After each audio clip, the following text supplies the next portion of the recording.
Hola, ¿qué tal? ¿Cómo están? Buenos días. Soy David Casanova y este es mi primer video del canal que he titulado Las piedras gritarán, porque si nosotros callamos, las piedras gritarán en favor del Señor. Y hoy quisiera hablar de un tema que se está discutiendo mucho por las redes sociales, en Twitter, X, el día de hoy, y también en YouTube, que es acerca de la gracia de Dios.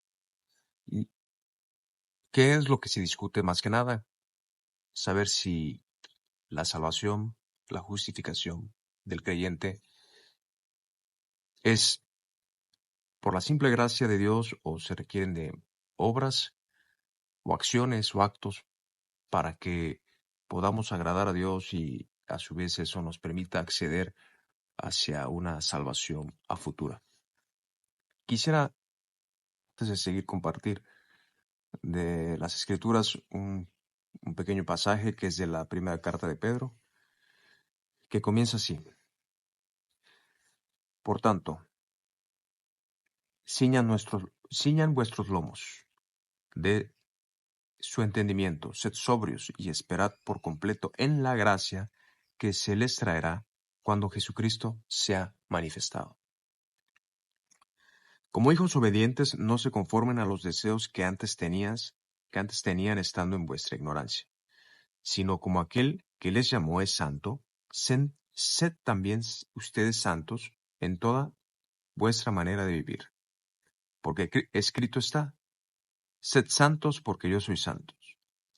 Y si invocáis por Padre a aquel que sin acepción de personas juzga según la obra de cada uno, condúzcanse en temor todo el tiempo de vuestra peregrinación, sabiendo que fuiste rescatados de vuestra vana manera de vivir, la cual recibisteis de vuestros padres, no con cosas corruptibles como oro o plata, sino con la sangre preciosa de Cristo, como de un cordero sin mancha y sin contaminación, ya destinado desde antes de la fundación del mundo. Dos cosas. Primero, al principio dice que cuando el Señor sea manifestado va a traer una gracia.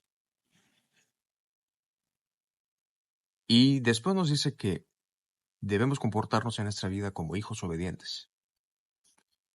Segundo, antes de eso, también nos dice, antes de que suceda eso, en el futuro, el Señor nos rescató de nuestra antigua manera de vivir, nos compró, nos redimió, no con oro, no con plata, no con cosas materiales que no tienen valor, sino con la preciosa sangre de Jesucristo. Nos rescata. Y ese rescate también se le llama gracia. ¿Por qué? ¿Por qué le llamamos gracia? Porque la gracia es un don, es el favor. La palabra gracia significa favor. De ahí viene la palabra gratitud y ser agradecidos. O también gratuidad. La palabra gracia es algo que llega sin que nosotros lo procuremos. Solamente llega. No tenemos que esforzarnos, no tenemos que buscar, qué hacer, nada. Solo llega. Por eso se llama gracia. Por eso es un don. Una persona agraciada, una persona con gracia, es una persona que tiene un don, que tiene virtudes, no porque esta persona lo haya buscado, haya encontrado la manera de obtener esas virtudes. No, simplemente las tiene. Nació con ellas. Por eso se dice es una persona agraciada. Son dones, son favores que vienen en el ser humano. Y en cuestión de la salvación, pasa lo mismo. Dios da esa gracia para el ser humano para alcanzar ciertas cosas que antes eran imposibles para nosotros. En el caso de la salvación, Dios, por medio de su gracia, nos ha otorgado la justificación en Cristo Jesús, por medio de su sangre. Ahora bien, ¿qué sucede con las obras? ¿Qué sucede con el hacer? Fácil. El ser rescatados de una antigua manera de vivir no me quita a mí la libertad, no me quita a mí mi identidad como ser humano, como soy, sino todo lo contrario. Me confirma, me pone en una situación donde yo puedo elegir entre volver a los caminos de perversidad o permanecer firme en esa nueva esperanza a la que fuimos llamados.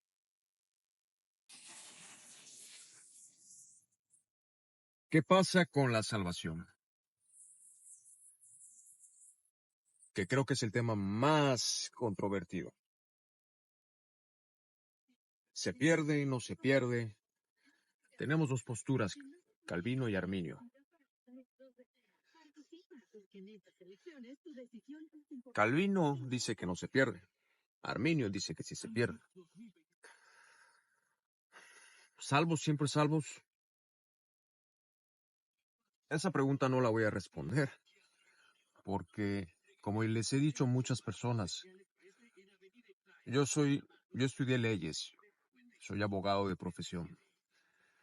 Y como abogado, sería imprudente que yo le dijera a mis clientes el veredicto de un juez de una demanda interpuesta sin que antes hubiera una sentencia. ¿Puedo yo predecir el sentido de la sentencia? Sí, conforme a las pruebas, evidencias, conforme al tipo de proceso que llevemos, los argumentos, todas las alegaciones judiciales legales que se hagan. ¿Puedo predecir el sentido? Sí, pero saber absolutamente cuál va a ser el fallo que dará el juez, imposible, no se puede. El juez puede decidir, es soberano en ese aspecto. Lo mismo pasa con Dios. ¿Podemos saber quién es salvo y quién no es salvo? Pues estaríamos usando el papel de Dios, ¿no? O sea, estaríamos usurpando una competencia que le corresponde solo a Dios. Ahora, ¿podemos predecir quién es salvo? Sí, sí lo podemos predecir, porque la Biblia lo dice. La Biblia dice que todo el que confíe en el nombre del Señor, todo el que invoque el nombre del Señor, será salvo. Ahora, también la Escritura dice, cuida tu salvación, procura tu salvación, no la desprecies, porque fue comprada con la sangre del Hijo, del Hijo amado. No la desprecies. ¿La podemos despreciar? Sí, por supuesto, la podemos despreciar. En eso somos libres de elegir nuestros caminos nosotros. Que Dios sepa todo lo que vamos a hacer es muy diferente, pero nosotros somos libres aquí en la tierra y podemos decidir nuestro caminar. Así que podemos despreciar o aceptar el favor de Dios. ¿Y qué con las obras? ¿Qué con las benditas obras? Ya hacemos debate milenario de todas las generaciones. Tenemos que hacer obras para que seamos salvos, para que Dios nos ame. La verdad, la pregunta es muy infantil. ¿Cómo vamos a hacer algo para que Dios nos ame? Si la Biblia te dice que Dios es amor, Él ama. Él nos ama y el Evangelio es ese, que por ese gran amor que Dios tiene ha dado a su Hijo, su único Hijo, por rescate de todos, buenos y malos. Malos, porque no hay buenos. Buenos solo Dios. Las obras nunca sirvieron ni servirán para la justificación delante de Dios. Jamás. Ningún tipo de obra. Jamás. Pero ahora pon atención en esto. Las obras sí que pueden servir para que pierdas esa condición que Dios te ha dado. Ojo. Las obras pueden influir y servir para que caigas de donde estás. Por eso la Biblia dice, mire que el que esté firme no vaya a caer.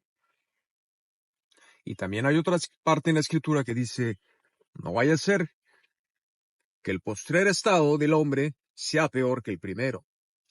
Cuidado con volver atrás. Cuidado con volver a comer el vómito como los perros o revolcarse en el lodo como los marranos. Cuidado, porque el postrer estado pudiera ser mucho peor. Nosotros, mientras estemos unidos a la vid, como sarmientos, como estos pámpanos, estas uvas, mientras estemos unidos a esa vid, seguiremos nutridos de él y estaremos seguros en él. Pero si somos desprendidos, si somos arrancados, ¿qué creen que nos va a pasar? Moriremos. Moriremos. Si somos quitados de la vid, del árbol, seremos muertos. Estaremos muertos. ¿Qué obras tenemos que hacer para permanecer en la vid si ya estamos en la vid? Lo único que tenemos que hacer es no rechazar el amor que se nos ha dado por medio de esa gracia. No la rechacemos. ¿Y cómo la podemos rechazar? ¿Cómo podemos rechazarla?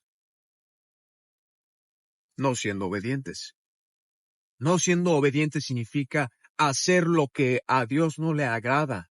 Por eso dice, el que practica estas perversidades, que sea adulterio, fornicación, robos, mentiras, borracheras, el que practique tales cosas, cuando el Señor venga y lo sorprenda, no entrará en el reino. ¿Ya ven cómo las obras pueden influir para quitarnos esa preciosa salvación que tenemos? Mediten en ello. Mientras tanto, hasta la próxima y recuerden que si nosotros no hablamos, las piedras gritarán.